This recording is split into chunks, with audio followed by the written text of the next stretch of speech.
Valverde a deux doigts de se briser le dos. Voilà, voilà. Quand je vous dis les gars, même quand ils jouent avec leurs enfants, les joueurs, ils sont sujets aux blessures. À Madrid, les gars, quand j'ai vu la saison dernière et la saison d'avant, tu commences les saisons avec des trois ligaments croisés qui arrivent au mois d'août. Maintenant, j'ai peur des débuts de saison. Quand j'ai vu cette vidéo, je me suis dit, quoi, ouais, ça y est, Valverde out, 3, 4 mois, 6 mois. Bon, ça va, il a l'air d'aller bien, les gars. Son fils lui a mis deux trois coups de pied, ça a l'air d'aller mieux. Mais bon, à Madrid, ça va très vite, hein. En 3 matchs, tu finis avec une défense comme ça, hein. C'est très très rapide. T'as Carvajal, il se fait les croiser sur une interception. Militao, il se fait les croiser la semaine d'avant. Alaba qui se fait les croiser. Rudiger qui se blesse et tu finis avec une défense comme ça, sans rien y comprendre sur des gars, les gars qui n'ont jamais joué. Je tenais à le rappeler. Donc on espère que notre défense de cette saison va résister aux blessures. Vraiment, ça y est, ça fait 2 saisons qu'en défense, on est tout le temps blessé. Et c'est pas des blessures de 2 semaines, c'est des blessures de 1 an, 6 mois, 9 mois. J'espère vraiment, les gars, que cette saison, la stabilité de la défense, elle va être là. Parce que franchement, c'est ça qui fait qu'on encaisse trop de buts. Gars, mauvaise nouvelle pour les Real de Madrid. Regardez ce que le fils à Valverde va faire à Valverde. Regardez cette vidéo jusqu'à la fin, vous allez être choqués. La réaction de Xavi Alonso, vous n'allez pas aimer ça, les gars. Regardez ça, les gars. C'est une dinguerie. C'est une dinguerie. Pendant qu'il a été sélectionné avec les Real de Madrid pour jouer la Liga, mais là, il s'est fait fracturer à la maison. Valverde ne débutera pas la saison avec les Real de Madrid à cause de ce genre de gestes-là, les gars. Un joueur professionnel ne peut pas faire ça à la maison, les gars. C'est une dinguerie. C'est dinguerie. Et pendant que les Real de Madrid comptaient sur lui, regarde, quel shit. Il va se faire opérer pour 3 mois. Il va manquer. Déjà, Bellingham n'est pas là. Valverde aussi, il ne sera plus là. Et pendant que Xavi Alonso avait déjà publié la liste des joueurs sélectionnés pour la Liga, il était là. Vous savez qu'il va prendre la place de Valverde, les gars. Demandez-moi ça en commentaire, je vais vous dire. Mais ce que Valverde a fait là, c'est de dinguerie. C'est pas du tout bien, les gars. C'est pas du tout normal, les gars. Les gars, regardez ça, c'est des vraies émotions. Le vieux qui a été introduit à l'AC Milan dans son nouveau club. C'est une dinguerie, les gars. En vrai, ça fait bizarre de le voir avec un nouveau maillot. Hein. Mais bon, son histoire à Madrid s'est terminée. Maintenant, sa nouvelle histoire à Milan commence. Il check la petite mascotte. Il salue tout le public. Et oui, le vieux. Maintenant, c'est fini à Madrid. Hein. On espère que son histoire à Milan sera aussi belle. Ah là là. Les gars, ce joueur, il inspire trop de respect. C'est une folie, regardez. Non. 6 Ligues des Champions, les gars. 6 Ligues des Champions. Et oui. Les gars, des joueurs comme lui, aujourd'hui, on n'en verra plus. Et je pense que même lui, le fait d'avoir quitté le Real Madrid, ça lui fait quelque chose. Regardez, on voit dans ses yeux, les yeux ne mentent pas. Il pense toujours au Real. Mais bon, c'est pour la bonne cause qu'il est parti. En tout cas, il n'est jamais trop tard pour le remercier, même si on l'a déjà fait des dizaines de fois. Merci le vieux pour ta contribution. Merci pour avoir rendu notre club encore plus légendaire qu'il l'est déjà. Donc vous aussi les gars, n'hésitez pas à le remercier en commentaire pour tout ce qu'il a apporté à notre club et n'hésitez pas à vous abonner pour m'envoyer de la force. La saison du Real Madrid commence aujourd'hui à 21h face à Osasuna pour leur première journée de Liga. Donc d'après Real Madrid Actu, voici la composition probable. Pas tellement de surprises, un 4-3-3, Xavi Alonso préfère remodeler un peu sa tactique. Alors les attentes. Déjà, je pense que tout le monde va vouloir voir la relation Vini-Mbappé, si il y aura un peu de mieux, si Xavi Alonso a travaillé des systèmes ou va essayer de les faire un peu plus jouer ensemble. Il y aura aussi le point de Arda Güler, si il mérite vraiment sa place de titulaire indiscutable depuis que Xavi Alonso est là. Les débuts de Carreras qui vont être intéressants, Huysen dans la continuité, je pense que voilà, Huysen, on est pratiquement sûr que ça va devenir un des leaders techniques et un des joueurs ultra importants de ce collectif-là. Le retour pleinement de Militao, 90 minutes, ça fait longtemps qu'on ne l'a pas vu. Et voilà, Trent aussi, on va voir si c'est assez solide pour la Liga. Après, Tchouaméni, Valverde, voilà, c'est des incontournables de cette équipe. Courtois, c'est pareil. Brahim, voilà, un apport du banc. On sait qu'il ne restera pas titulaire à moins qu'il se transforme et grosse prestation de sa part sur chaque match. Mais voilà un peu les attentes de ce match. Un Real qui veut développer du jeu, qui n'est plus dans l'attente et qui ne se transforme plus en fonction de l'adversaire. Donc voilà, on va voir les débuts de ce Real sous Xavi Alonso. Tout le monde a déjà disputé son premier match de championnat. Nous, on attend notre match comme ça, comme si c'était le résultat de bac. Je comprends pas. Déjà, première journée de Liga, première journée de championnat, on joue un mardi. Pourquoi? Je comprends pas. Bref, le premier groupe retenu par Xabi Alonso pour le match de demain contre Osasuna, voilà, il n'y a pas trop de surprises. Hein.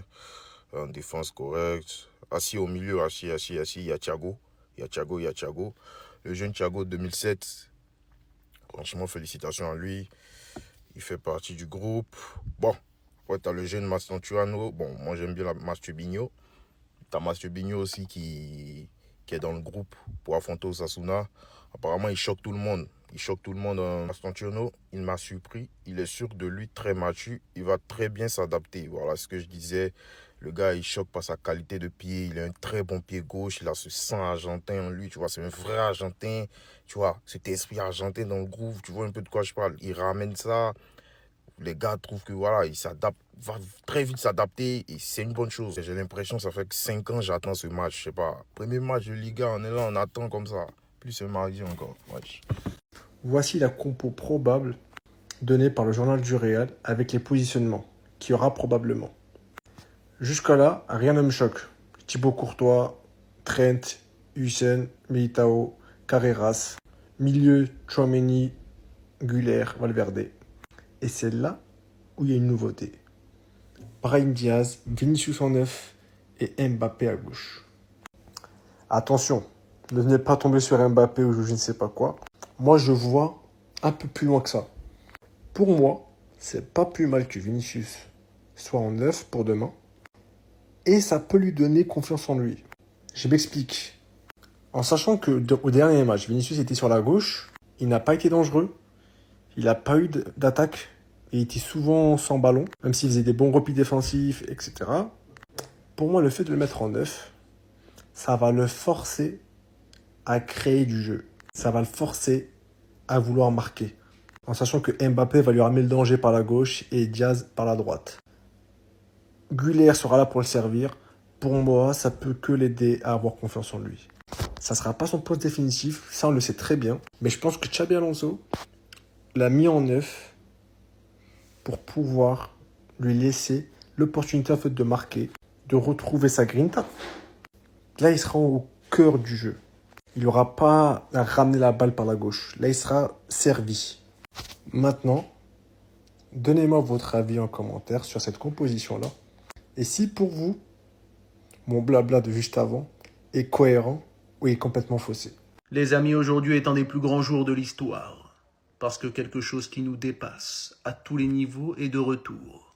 Je ne parle pas du retour des pharaons, je ne parle pas du retour des rois de France, je ne parle pas non plus du retour des dinosaures. Je parle de quelque chose de bien plus grand que dis-je, de bien plus noble. Aujourd'hui, le Real Madrid est de retour. Comme vous pouvez le constater à ma voix tremblotante, je suis ému, pris par l'émotion, à l'idée de revoir jouer la meilleure équipe du monde, le plus grand club de tous les temps, la plus grande institution de l'histoire du sport. Cette saison sera difficile, une des plus difficiles que nous ayons eu à affronter dans nos vies parce que nous nous battons contre un démon sorti des abysses, le FC Barcelone. Sa triche, sa corruption, sa malversation et son corps arbitral. C'est contre tout ça que nous allons nous battre. Et nous allons devoir être forts. Mais mes frères et sœurs madrilènes, nous allons le faire et nous nous apprêtons à vivre une saison historique pour nous. Tous ensemble, à la Madrina Damas. Attendez, quoi? Et si Vinicius y quittait vraiment le Real Madrid? Les négociations pour la prolongation de Vini sont au point mort. Mais ça, on savait déjà qu'on avait vu la réaction de l'agent de Vini quand il sortait des bureaux du Real Madrid. Sachant que l'agent de Vini, il est allé 2 fois dans la même semaine dans les bureaux du Real Madrid. Les agents de Vini demandent un salaire net de 20 millions par an, plus des bonus montant à 30 millions. Ils jugent l'offre actuelle du Real Madrid comme insensée et l'offre du Real, c'était de 20 millions sans bonus. En plus de ça, avant d'essayer de renégocier avec le Real Madrid, les agents de Vini veulent attendre de voir comment se déroule la saison et connaître les plans de Xabi Alonso avec lui. Moi, je pensais qu'ils connaissaient déjà les plans de Xabi Alonso. Parce qu'on avait eu la news comme quoi Vini sait également ce que Xabi Alonso attend de lui.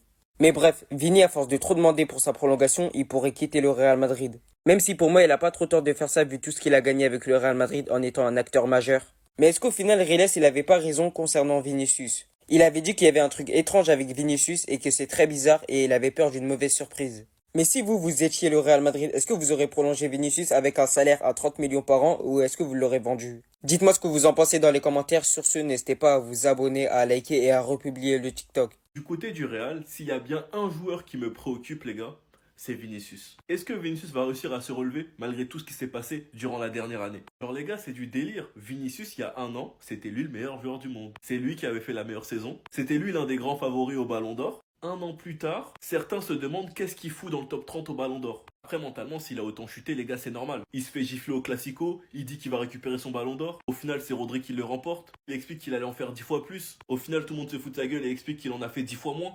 Mbappé devient le leader naturel du Real, sans même avoir rapporté ce que Vinicius a déjà rapporté. Tout ça, les gars, c'est compliqué, sachant qu'une grande partie des supporters l'ont critiqué. Actuellement, les négociations de contrat à Madrid s'est stoppé, car Vinicius demande plus. Maintenant, il va potentiellement se battre pour sa place avec Rodrigo, parce que ça m'étonne que les trois jouent en même temps. Après, je suis pas Xabi Alonso. Mais bref, tout ça pour dire que la situation de Vinicius est assez particulière. Et moi, actuellement, ce qui m'intéresse du côté du Real, c'est si Vinicius va réussir à lever la tête. Spoiler alert, je vois déjà les débiles dans mes commentaires m'expliquer « Ah, t'es trop fan du Real ». Vous allez m'excuser de suivre mon championnat si ça vous intéresse. J'ai regardé le match de Girona ce week-end, j'ai regardé le match de l'Atlético, j'ai regardé le match de Bilbao et le match du Barça. Et je vais donc regarder le match du Real. Et pas tous comme vous dans un championnat, regarder que son équipe jouer. Bref, Vinicius est certes un joueur que je n'aime pas, et je ne peux pas dire que j'ai été insensible à son football quand il était le meilleur joueur du monde. Je me demande s'il va pouvoir revenir à ce niveau. Enfin bref, sinon vous les gars, vous en pensez quoi? Ramenez sur Impatient s'ennuie. Ça y est les gars, le jour J tant attendu est arrivé. Le Real Madrid, le meilleur club du monde, fait officiellement son retour en Liga. Real Madrid vs Osasuna. Les gars, je suis là ce matin pour vous présenter ma compro probable. Mais juste avant, laissez-moi vous réveiller quelques frissons. Ça fait plaisir, on va pouvoir revoir le Santiago Bernabéu. Ça fait longtemps on n'a plus ressenti les vibrations de ce stade. Les gars, on est de retour. J'ai attendu ce match-là comme ça. Les gars, ce matin j'étais comme ça. Je vais pas vous mentir. C'est trop. Et c'est également l'occasion pour cet homme-là de refaire son retour au Bernabéu. J'espère qu'il va marquer son retour par une belle victoire avec la manière. Maintenant, passons à ma compo probable, les gars. Les gars, je suis parti sur un 4-3-3. Thibaut Courtois au goal, classique. En défense, on a Militao Hausen, pour moi la paire défensive, incroyable. Carreras à gauche, on a vu un peu l'aperçu face à Tirol. Et ce n'est pas tout, hein. Il a beaucoup de choses à nous montrer encore. Trent Alexander-Arnold en défenseur droit. Lui, il est encore un peu timide, mais les gars, laissez-lui du temps. Vous allez voir, il finira par se lâcher. Au milieu, on a Tchouaméni, Arda Güler, Valverde. Avec Valverde qui refait son retour dans le 11, étant donné que face à Tirol, il a eu une surcharge musculaire, donc le club l'avait laissé au repos. Et en attaque, on aura Vinicius, Mbappé et Brahim Diaz. Mastantuono ne sera pas titulaire, je pense. Il va rentrer en cours de match parce que là, les gars, n'oubliez pas, il vient d'arriver. Même s'il est en jambes, il n'a pas encore beaucoup d'entraînement avec ses coéquipiers, donc les gars, patience. Par contre, vous voyez un 4-3-3, mais les gars, ça sera pas forcément un 4-3-3 durant tout le match. On peut se retrouver en 3-5-2 avec un Tchouaméni qui redescend plus bas, par exemple, quand il a besoin de descendre pour des actions défensives. Surtout quand t'as des Arnold qui sont un peu plus hauts ou Carreras un peu plus haut. Et Valverde qui reprendra un peu sa place pour couvrir un peu de terrain. Et Brahim Diaz qui pourra se replier un peu en numéro 10. Et Arda Güler qui sera là pour diriger un peu le jeu. On aura également l'occasion de revoir Kylian Mbappé, qui est dans un nouveau rôle sous Xabi Alonso, pour ceux qui l'ont remarqué. Kylian Mbappé avec Xabi Alonso, il joue un peu plus bas. C'est-à-dire, ce n'est pas le 9 qui va attendre dans la surface, mais c'est le 9 qui va descendre plus bas, toucher la balle, pour pouvoir partir un peu plus en vitesse. Et franchement, si on arrive à tirer bon profit de ce rôle-là avec Kylian Mbappé, les gars, laissez-moi vous dire, ce sera une flèche. Personne ne pourra l'arrêter, ce sera une flèche, je vous le dis tout de suite. Parce que ça peut devenir un cheat code, hein, avec un collectif bien huilé. Kylian qui descend plus bas pour chercher la profondeur ensuite, les gars, c'est trop. Et un Vinicius Junior, les gars, j'espère qu'il sera de retour. Il me fait un peu de la peine, mais j'espère vraiment qu'il va retrouver son niveau, les gars. Mais sinon, dites-moi dans les commentaires, qu'est-ce que vous pensez de ma compo probable? Je me mets de côté pour que vous puissiez voir. Et surtout pour ne rien louper. Ah oui, j'ai oublié un truc. Pour ceux qui ne le savent pas, les gars, depuis la Coupe du Monde des clubs, je commente les matchs du Real Madrid dans live TikTok. Je ne diffuse pas les matchs, mais je les commente. Et ça se passe généralement bien, parce qu'on tourne souvent autour des 300-400 viewers. Ça permet aux gens de venir débattre dans les commentaires et tout, dans l'espace commentaire. Et franchement, les gars, c'est cool. On analyse les faits de match pendant le match et tout. Donc n'hésitez pas, pour ceux qui ça intéresse, abonnez-vous. Rendez-vous à partir de 20h30. Et ensuite, on enchaînera avec le match. Donc sur ce, les gars, on est hype. À tout à l'heure.